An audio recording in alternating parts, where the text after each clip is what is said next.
ももちゃんさ、当時なんかやめてマジ俺と付き合わない？私のどこがいいの？一途なところ。じゃあ私は当時を好きなままでいいのね。ももちゃん、もう泣かないでよね。知ってる？ももちゃんって当時の前じゃすっごいいい笑顔になんの。俺好きなんだ、あの笑顔。残念ながら俺じゃあの笑顔は引き出せないんだけど、ももちゃんはさ、いつも笑顔でいてよ。岡安. 우에다 미와의 만화 피치걸을 원작으로 주인공 모모를 둘러싼 두 남자의 복잡한 삼각관계가 특징이며 수려한 그림체와 막장스러운 연애 전선이 인기였던 순정 애니메이션 피치걸입니다. 본 영상은 피치걸 원어 더빙판을 기준으로 제작되었음을 알립니다. 까맣게 탄 피부 때문에 갸루라는 오해를 받는 여고생 아다치 모모. 중학생 때부터 토지가모리 카즈야를 짝사랑해왔던 모모는 그의 이상형이 하얀 피부의 여자라고 생각하여 좋아하던 수영까지 그만둔 채 피부 관리에만 신경 쓰고, 그러다 친구이자 숙적인 키사와기 사회로부터 좋아하는 사람이 생겼냐는 질문을 받게 된 모모는 그녀가 자신을 따라한다는 것을 알고 있었기에 일부러 토지가 아닌 교내 인기남인 오카야스 카이리에게 관심 있다고 거짓말합니다. 岡安くん。あれ、そのカバンなんでサエちゃんが持ってんの？え？確かサエちゃんボロクソにけなしてなかった？何よ、私別に抜け駆けなんか。俺思いやりのある子が好きなんだよね。あんまり自己中やってると友達なくすよ。 과거의 인연으로 모모에게 호감이 있었던 카이리는 그녀의 곁에 있던 사애가 허영덩어리임을 알아보았기에 단번에 그녀의 접근을 차단하고, 이에 처음으로 남자에게 거절당한 사애는 자신이 차였다는 소문을 덮기 위해 다음날 모모와 카이리가 사귄다는 헛소문을 퍼뜨립니다. 거기다 카이리와 입맞춤했다는 소문까지 듣게 된 모모는 2년 전 자신이 바다에서 구해준 소년이 바로 카이리였음을 알게 되며 그가 자신이 인공호흡까지 해준 것으로 착각했음을 깨닫게 되고, 이에 카이리에게 소문의 책임을 묻던 모모는 오히려 소문을 진짜로 만들면 된다는 말과 함께 그에게 입맞춤을 당하는데, 付き合おっか、俺たち。付き合っちゃえば噂もチャラじゃん。何言ったってねバカ、隙間、ドテカバちゃん。なんで私に付きまとうの？だって俺ももちゃんのこと気に入っちゃったんだもん。私には好きな人がいるんだから。当時だっけ？そうよ、中学の時からずっと好きだったんだから。当時ね、色の黒い子好きじゃないんだって。日焼けさえ落とせば当時だって。それで水泳サボってたわけ？そうよ。ダメー、一途なももちゃんますます気に入っちゃったー。触るなバカやつ。 토지도 모모를 좋아하고 있음을 짐작한 사에는 두 사람의 사이를 갈라놓기 위해 모모와 카이리를 각각 서로의 이름으로 불러낸 다음 토지를 그 약속 장소로 유인하고, 이에 먼저 수영장에 나와 있던 카이리는 물속에 떨어뜨린 사진을 줍다가 실수로 발을 헛디뎌 수영장에 빠지고 맙니다. 그 모습을 발견한 모모는 그가 물공포증이 있음을 알고 있었기에 카이리를 건져낸 후 곧장 인공호흡을 실시하고, 이에 두 사람의 인공호흡을 보게 된 토지는 모모에게 실망하길 바란 사의 의도와 달리 오히려 카이리의 응급처치를 도우며 방과 후 그녀에게 자신의 마음을 고백합니다. 그리하여 토지와 연인이 된 모모는 사에게 방해받지 않기 위해 비밀 연애를 시작했다가 오히려 이 비밀 때문에 그녀의 이간질에 쉽게 걸려들고 마는데, なんだ、足立柏木には話したんだ。ももちゃん悩んでるみたいよ。岡安くんに人工呼吸したの当時に見られちゃったじゃない。俺、足立に言うよ。気にしてないから安心しろって。ダメダメ、それじゃ逆効果。そういう時はね、何にも言わずにキスしてあげればいいの。キスしたことがないの？私練習台になってあげよっか。平気平気、これも全部ももちゃんのため。ダメだって。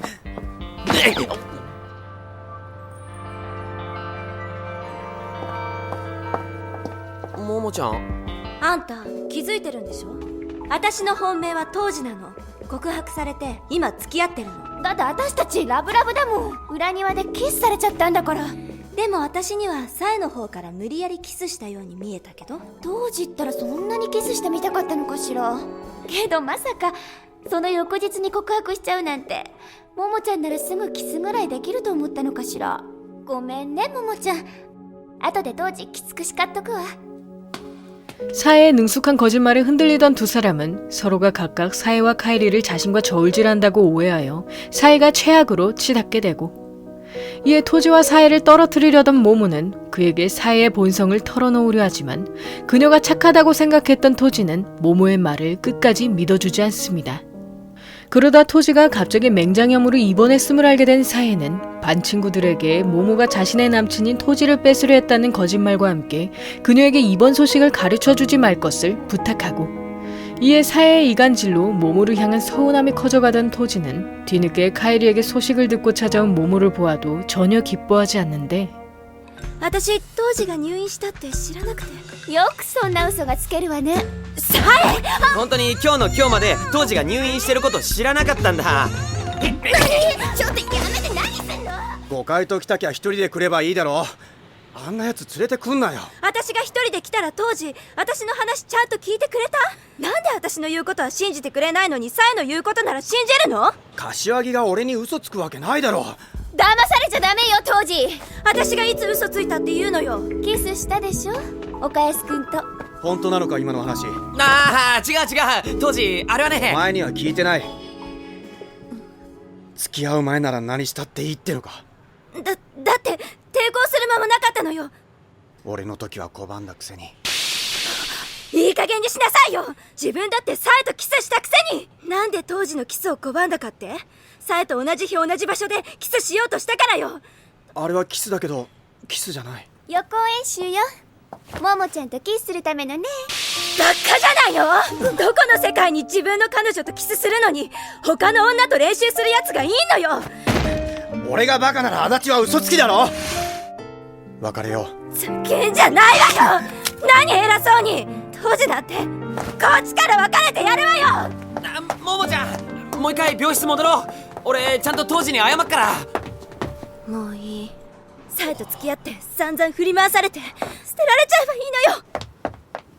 모모가 자신 때문에 이별했음을 알게 된 카이리는 그녀의 한결같은 사랑을 내심 응원하고 있었기에 모모의 시련에 깊은 죄책감을 느끼고, 거기다 모모가 반 학생들에게 왕따까지 당하는 것을 보게 된 그는 수영대회에서 수영복이 찢어진 모모를 꼭 끌어안아주며 경기할 동안 그녀가 슬픈 생각을 떠올리지 못하도록 유도합니다. 그 후 토지에게 진실을 알릴 것을 결심한 카이리는 그가 태어나자마자 자신과 사에의 대화로 엿듣게 하여 그동안의 오해를 풀어주고, 그 사이 모모의 상황이 최악으로 치닫는 것을 발견한 카이리는 재빨리 사에에게 피해를 보았던 여학생들을 한 곳으로 불러 모으는데, 聞いたわよ。下着姿で岡安と抱き合ってたんだって。でもももちゃんも物好きよね。あんな女ったらして年中スケベなことしか考えてなさそうなやつどこがいいの？あいつ今まで誰とも本気で付き合ったことがないって言うじゃない。だって岡安って見るからに軽そうだし、お調子者で中身空っぽ、最低最悪よね。ああ、それとも顔目当て？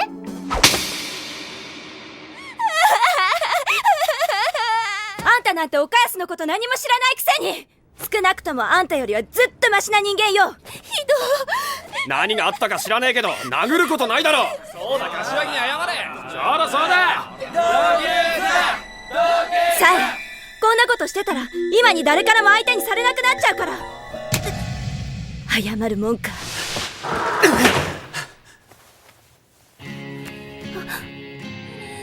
お前ら足立に謝れ。足立は俺の彼女だぞ。だってお前サイちゃんと付き合ってんじゃん。ごめんな足立、気づかなくって。何があっても俺だけは足立のこと信じてそばにいなきゃいけなかったのに。ひどい当時、こんなのってないわよ。もうその辺にしといたら。相変わらずね、柏木さえ。私たち全員あんたに男騙し取られたんだから。 그날 이후 다시 토지와 연인이 된 모모는 카이리가 자신을 위해 애써온 일들을 알게 되자 비로소 그의 포옹이 작별 인사였음을 깨닫게 되고, 이에 카이리에게 고마움을 전한 그녀는 앞으로는 그와 예전처럼 지낼 수 없음에 아쉬워하던 중 자신과 반대로 왕따가 되어버린 사에를 발견합니다. 그러자 과거 사에가 자신에게 손을 내밀어준 일이 떠오른 모모는 자신을 괴롭힌 그녀가 야속하면서도 이번 일로 사에 또한 반성했을 것이라 생각하고, 그러나 인기 모델 지골로의 구애로 다시 자존심을 회복한 사에는 토지와 모모를 갈라놓기 위해 이간질은 물론 모모의 생일날 지골로와 그녀가 하룻밤을 보낸 것처럼 꾸며냅니다. 그 후 두 사람의 사진을 찍은 사에는 토지에게 모모와 헤어지지 않으면 그 사진을 퍼뜨리겠다고 협박하는데 突然別れようって言われたって納得できない。俺はもともとこういうやつなんだ。当時はももちゃんより私の方が好きになっちゃったんだって。サエと付き合ってるなんて嘘だよね。なら見せてやるよ。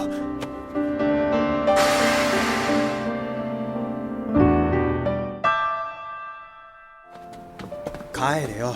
帰るついでに捨てといて。それとこれも。悪い、手が滑った。これなんて読むの？アムールド・パトゥ。アムールって愛だっけ？何するの？いらないだろう。もうやだやだ、私当時がいなきゃダメなの。別れたくない当時。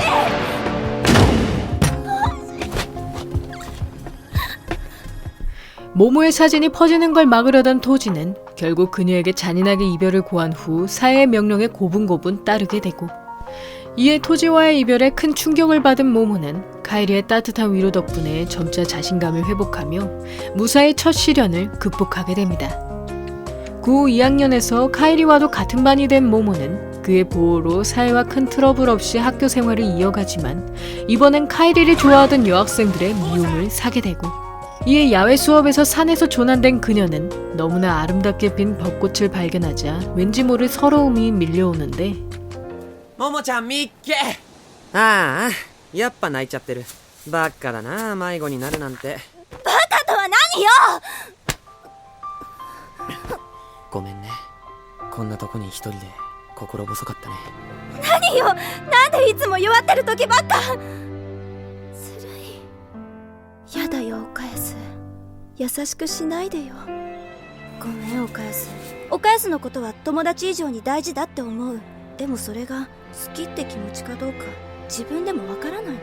だって俺と一緒にいたいんでしょ。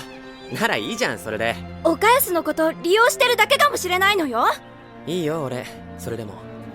これはももちゃん、今までずっと冬の時代を過ごしてきたけど、やっと春が来てこれから花開くんだよ。一人で頑張らなくていいんだよ。もっと周りに甘えていいんだよ。嬉しくて泣きそうになった。本当にそんな日が来るのかな。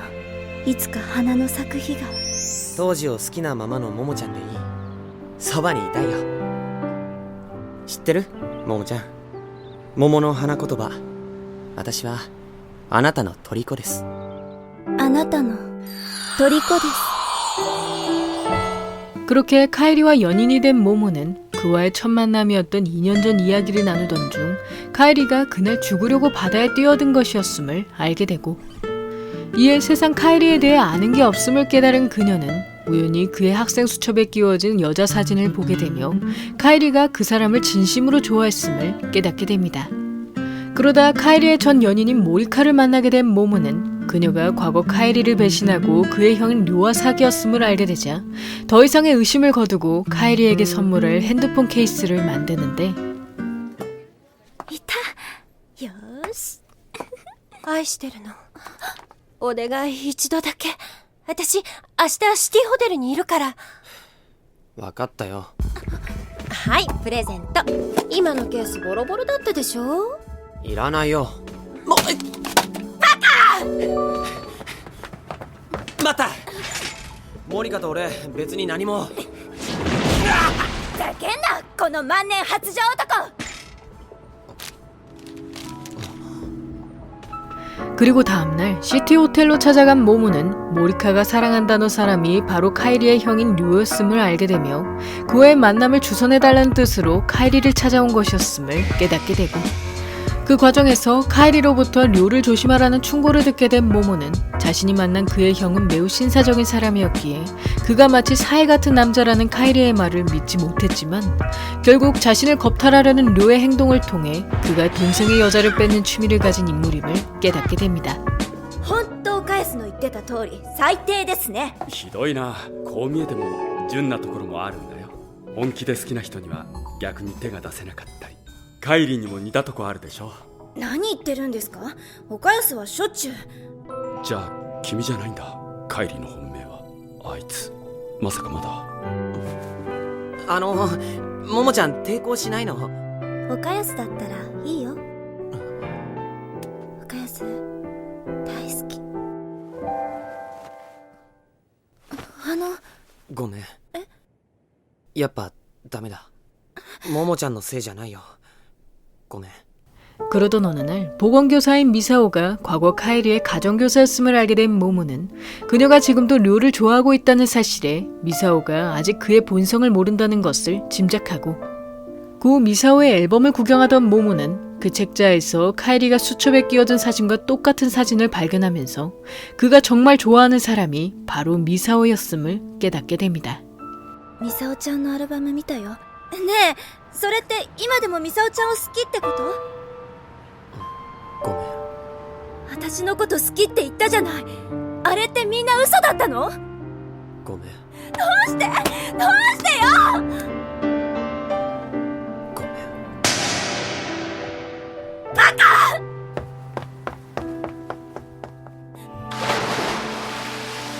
ももちゃん！やっぱり許せない。岡安の顔見ても怒りしか湧いてこない。ももちゃん！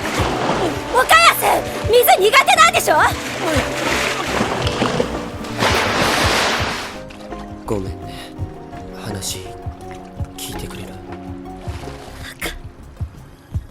사실 어릴 적부터 형의 그림자처럼 살아왔던 카이리는 겉으론 완벽했던 형 때문에 가족과 주변 사람들의 관심을 잃는 건 물론 매번 연인들에게도 배신당하여 점차 자신의 존재감을 잃어갔고, 그러다 유일하게 자신을 제대로 봐주는 사람을 만난 카이리는 미사오라면 있는 그대로의 자신을 받아줄 것이란 생각에 짝사랑으로까지 발전했으나 결국 그녀 또한 료를 좋아한다는 것을 알고 큰 충격에 휩싸입니다. 그 시점에 미사오가 가정교사를 그만둔다는 소식까지 들은 카이리는 그녀에게 버림받았다는 생각에 깊은 바닷속으로 걸어 들어갔고, 그 후 모모의 구출로 살아남은 그는 미사오가 폭풍 속에서 밤새 자신을 찾아다녔음을 알게 되자 더욱 그녀를 소중한 사람으로 여기게 됩니다. 그날 이후 자신의 마음을 묻어둔 카이리는 고등학교에서 모모를 만나 그녀를 진심으로 좋아하게 되지만 미사오를 향한 감정이 남아있는 상태에서 더 이상 가볍게 모모를 마주할 순 없었는데, ミサオちゃんが好きなままの岡安でいい。そばにいたい。別れよ私のこと嫌いになったわけじゃないんでしょ？う。だからだよ。俺はそんな風にももちゃんのこと傷つけたくない。でもやっぱり岡安が好きなんだけど。岡安が好き、すっごい大切だから。私と付き合って。逃げるな。人と深く関わるのが怖いだけなのよ。拒絶された時に傷つくから。だからミサオちゃんにも告白できないんでしょ？そんなんじゃいつまで経っても誰からも愛されないよ。私は逃がさない。どんなことしてでも落としてみせる。 한편 료에게 첫눈에 반한 사에는 토지와 헤어지고 료의 연인이 되어 그에게 사랑받고 싶은 마음에 거액의 돈까지 바치게 되고, 그러다 료의 제안으로 고액 아르바이트를 하게 된 그녀는 그 일이 성인 비디오 촬영임을 알고 엄청난 충격을 받지만 진심으로 료를 좋아했기에 차마 그의 손을 먼저 놓지 못합니다. バカだと思ってるでしょ、私のこと。でも初めて本気で好きになった人なんだ。人を好きになって初めてももちゃんの気持ちが分かるようになったっていうか、私本当にももちゃんにひどいことしてきたよね。ごめんね、さえ。ダイエット？つまんねえことやって貧血起こしてりゃ世話ないよ。男の人は柏木さんみたいに華奢な女の子が好きでしょ。俺はぽっちゃりも好きだよ。でもって二度とダイエットなんかするな。何がダイエットだよ。 岡安！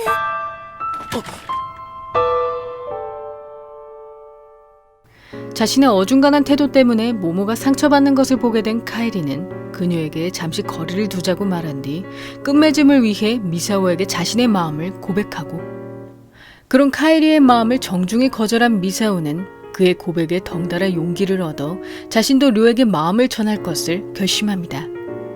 그리하여 비로소 미사오를 정리할 수 있게 된 카이리는 바로 모모에게 돌아가는 건 염치 없다는 생각에 여름방학 동안 마음도 굳힐 겸 홀로 긴 여행을 떠나고, 그 과정에서 카이리가 돌아오면 함께 바다에 가기로 한 모모는 그 약속의 날이 그의 마음이 결정되는 순간이라 생각하며 부디 카이리가 자신을 선택해주기를 손꼽아 기다립니다. 그럼 모모의 진심을 시험해보고 싶었던 사에는 뒤늦게 토지의 이별이 모두 자신 때문이었음을 털어놓으며 그의 마음이 아주 변치 않았음을 알려주는데 約束の日にお返すが来なかったらどうするの？多分諦めると思う。じゃあもしお返すが約束の日に来なかったら本気で俺とやり直そうか。ごめん、何？花火の音がうるさくてとっさに聞こえないふりしちゃったけど。もう退院だってな。親方のこれ結構面白いね。あれ、あと1個で完成なのに。でも1個抜けてるなんてお前らしいじゃないか。財布はすられるわ。夏だってのに肺炎になるわ。マジで死ぬかと思いましたよ。でもダメだって思った時、そばにいてほしいのが誰なのかやっと分かりました。俺ミサオちゃんのことを勝手に理想化してモモちゃんのこと散々泣かせちゃったけど、またうまくやっていけるかな。人間なんて誰でも一辺の欠けたジグソーパズルみたいなもんかな。この欠けた部分を埋めてくれる相手を探し求めてるんだよ。 그리고 얼마 후 약속대로 모모를 만나러 가던 카에리는 도중에 료에게 앙심을 품은 피해자가 칼부림한 것을 발견하여 그와 함께 있던 미사오까지 병원으로 이송시키고 그 모습을 지켜보던 모모는 카에리가 자신이 아닌 미사오를 선택했다고 오해하여 자신을 위로해주려던 토지와 함께 바다로 가는 기차에 오릅니다. 그 후 뒤늦게 바다로 향한 카이리는 태풍으로 차까지 끊긴 상황임에도 걸어서 그녀를 만나러 가지만 토지와 함께 있는 모모의 모습에 이미 늦었음을 깨닫게 되고 이에 아무런 내색 없이 모모와의 이별을 받아들이려던 카이리는 점차 그녀의 존재가 얼마나 소중했는지를 깨닫고 다시 붙잡으려 하는데 なんで俺じゃダメなの？不安なのよ。岡安といても。岡安と付き合ってた時はセカンドでいいとか自分を安売りしてたけど、私は私だけを大切にしてくれる人がいい。大切にするよ。モモちゃんのこと大切にするから。まだミサオちゃんが好きなくせに。俺もうミサオちゃんに恋愛感情ないよ。信じてよ。無理だよ、信じらんない。もうこの状態だもん。ごめんね。 한편 병원에서 미사오의 고백을 받게 된 료는 지금껏 몰래 그녀를 짝사랑해왔기에 그 마음을 기쁘게 받아들이고 그러자 사에는 자신이 현재 임신 중임을 밝히며 미사오를 그에게서 떼어놓으려 하지만 오히려 료는 사에의 뺨을 때리며 뱃속에 아이를 지울 것을 지시합니다. 그런 료의 모습에 큰 충격을 받은 미사오는 자신이 콩깍지에 쓰인 탓에 그의 본성까지 보지 못했음을 깨달으며 사귀자는 료의 제안을 거절하고 그 병원에서 상상임신이란 진단을 받게 된 사에는 지금껏 붙잡고 있던 료를 향한 마음을 모두 털어내며 아무런 미련 없이 뒤돌아섭니다. 그러다 모모가 토지를 선택했음을 알게 된 사에는 그녀에게 카이리가 여행지까지 찾아갔었다는 사실을 알려주며 모모가 진짜 원하는 사람이 누구인지 잘 생각해볼 것을 조언하고 이에 카이리를 도와주고 싶었던 사에는 그가 모모와 처음 만난 바다로 향하자 몰래 카이리의 핸드폰으로 모모에게 문자를 보내는데 ちょっといい加減にしたら。明るくなってから探しなさいよ。そんなの見つけたってモモちゃんは戻ってこないわよ。分かってるよ、そんなこと。なんでだろう。なんでいつもなくしてからじゃないと大切なものに気づかないんだろう。あ、これ俺の携帯ケース。じゃあ謝礼ちょうだい。あれおかしいな。連れの女に金借りて持ってきな。なんだよ。痛えじゃねえかよ。お願い返して。返してやるよ。そら。どこだよ。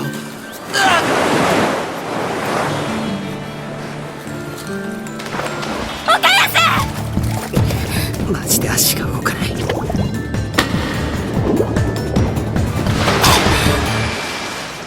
息してない。岡安、目開けてよ。あんたがいないと私生きていけない。もしかしてここ天国。ももちゃんがいるなら俺死んでもいいや。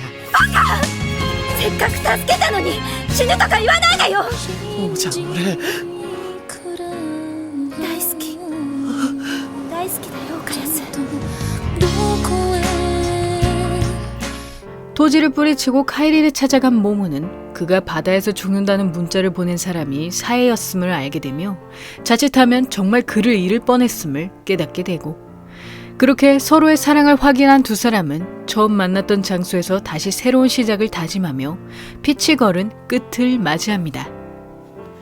피치걸은 원작 만화책 18권의 분량을 25편의 화수로 제작한 애니메이션이며 애니에선 다수의 생략과 스토리 함축이 이루어졌고, 특히 원작의 수위가 센 편이었기에 자극적인 부분은 일부 순화시키거나 삭제되었으며, 그로 인해 원작에서 논란이었던 주인공들의 행동들이 다소 설득력 있게 바뀐 모습을 보이고 있습니다. 개인적으로 본 작품에서 가장 인상 깊었던 점은 악역 포지션인 사이를 비롯해 등장인물들의 대부분이 온전히 편들어줄 수 없을 정도로 우유부단한 모습을 보인다는 점이며, 주인공인 모모 또한 후반에 토지와 카이리 사이에서 여러 번 갈팡질팡하는 모습이 보는 사람으로 하여금 답답함을 넘어 피로감까지 느끼게 하였고, 또한 사에의 경우 료아의 사건을 겪고 모모와 카이리에게 여러 조언을 해줄 정도로 정신적인 성장을 이룬 것으로 묘사되지만, 피치걸 이후의 스토리인 넥스트와 리보스에서 또다시 주변 사람들에게 악행을 반복하는 모습을 통해 도저히 갱생 불가능한 캐릭터로 낙인 찍히게 됩니다. 특히 피치걸의 후속편인 넥스트에서도 사선을 넘나들어서야 겨우 서로의 마음을 확인하는 등 피치걸 본편과 거의 비슷한 전개를 보이고 있으며, 작중 참된 어른으로 등장하던 미사오가 호라비가 된 토지를 유혹하는 등 다수의 캐릭터 붕괴도 존재하고, 그 중에서도 모모와 카이리는 10년의 장기 연애가 무색할 만큼 토지와 미사오의 등장에 쉽게 흔들리는 모습을 보이면서 두 사람의 사랑이 오히려 고등학생 시절보다 전혀 성장하지 못한 느낌을 주고 있습니다. 여기까지 피치걸이었고요. 여러분의 구독과 좋아요는 힘이 됩니다. 구독을 하시면 다음 영상을 더욱더 빨리 만나보실 수 있습니다. 그럼 많은 시청과 관심 부탁드리면서 다음 편에서 만나 뵙겠습니다.